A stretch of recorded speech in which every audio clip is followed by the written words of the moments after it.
Guys, tahukah kamu utang Amerika sekarang ini sudah 460.000 triliun rupiah.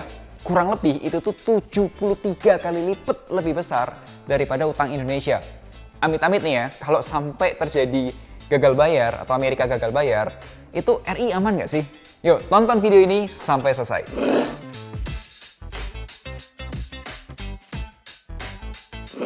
Hai guys, ketemu lagi bersama Melvin Mumpuni. Thank you ya guys buat teman-teman yang sudah subscribe dan nyalain notifikasi YouTube channelnya finansialku.com. Sekali-kali bolehlah ya kita ngobrol topik-topik ekonomi makro nih yang lebih gede gitu.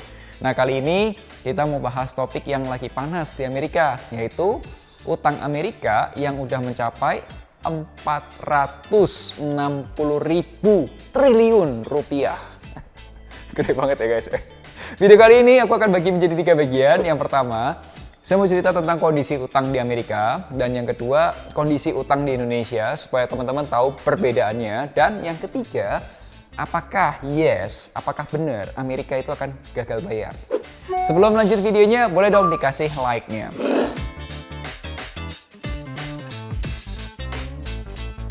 Menurut sumber dari CNBC Indonesia, per bulan Oktober 2022, utang pemerintah Amerika itu mencapai 31 triliun US dollar. Atau kalau kita konversi ke rupiah dengan kurs 14.900 rupiah, utangnya menjadi 460.000 triliun rupiah. Biasanya nih, pemerintah Amerika itu nutup pinjaman lama dengan menerbitkan surat utang baru.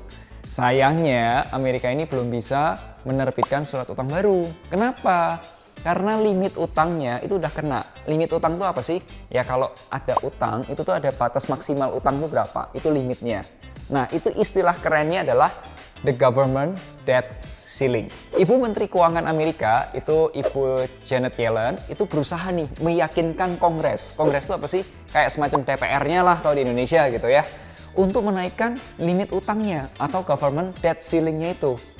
Apa nih yang terjadi kalau limit utangnya nggak bisa naik? Nah, Ibu Menteri Keuangan Amerika, Bu Janet Yellen, itu mengatakan ya akan gagal bayar utangnya. Amerika nggak bisa bayar utang. Dan akan men-trigger terjadinya economic catastrophe. Bencana ekonomi gitu ya. Yang mengakibatkan kenaikan suku bunga. Nah, sebagai gambaran nih, saat ini suku bunga Amerika itu sudah mencapai 5%-an. Ini naik terus nih, sudah kayak anak tangga kalau kamu melihat grafiknya dari mulai bulan April 2022 sampai sekarang, ya kan? Kalau suku bunga naik, apa akibatnya, Vin? Ya simple lah ya, kalau orang yang minjem pasti bayar bunganya lebih banyak. Ya banyak bisnis yang akan kesulitan untuk bayar pokok utangnya atau mungkin cicilannya. Sehingga apa yang dilakukan? Ya PHK akan diperbesar. Kalau PHK-nya banyak apa? Ya penganggurannya meningkat. Nah, untuk individu kena nggak? Kena. Nih individu yang nyicil mobil, nyicil rumah, kartu kredit, atau mungkin kebutuhan rumah tangga, mungkin juga ada utang untuk pendidikan anak dan lain sebagainya, itu semua kan boom, meledak. Ibu Menteri itu menjelaskan kenaikan utang Amerika disebabkan karena efek dari pandemi COVID-19. Ibu Menteri mendesak Kongres untuk naikin debt limitnya. Janet Yellen juga sudah memberikan warning. Nah, berikut ini video kutipan dari Wall Street Journal.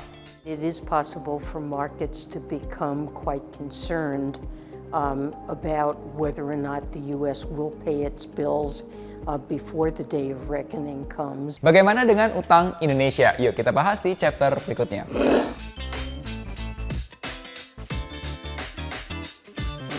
Utang Indonesia juga sebenarnya mengalami kenaikan. Nih grafiknya.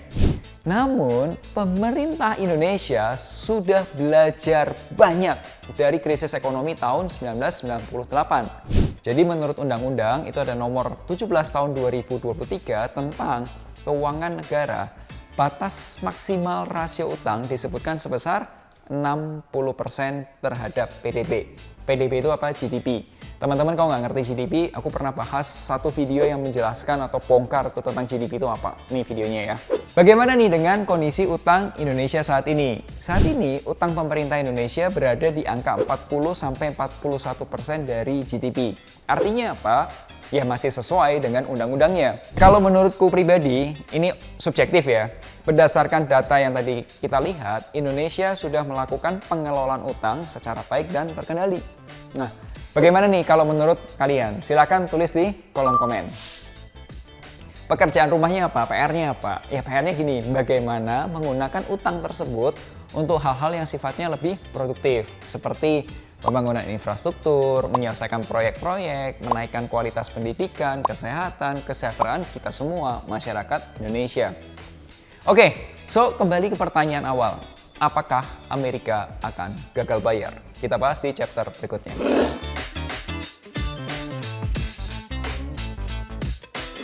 Ini pendapatku pribadi dan jawabannya adalah tidak. Berdasarkan website organisasi media non-profit, itu namanya npr.org, mengatakan sejak tahun 1960, Kongres Amerika sudah menaikkan limit utang sebanyak 78 kali. 49 saat presiden yang berkuasa adalah dari Republik, dan 29 pada saat presiden berkuasa adalah Demokrat. Menurutku, isu-isu ini akan membuat panas dari media gitu dalam beberapa waktu.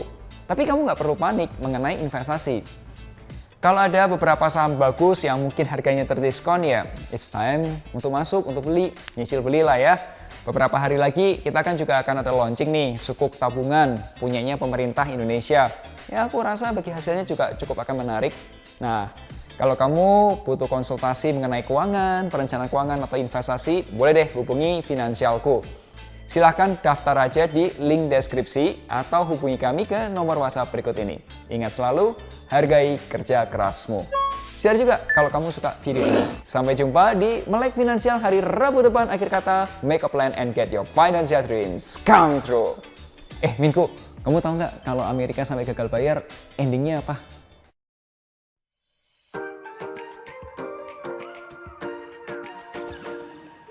Wujudkan masa depan.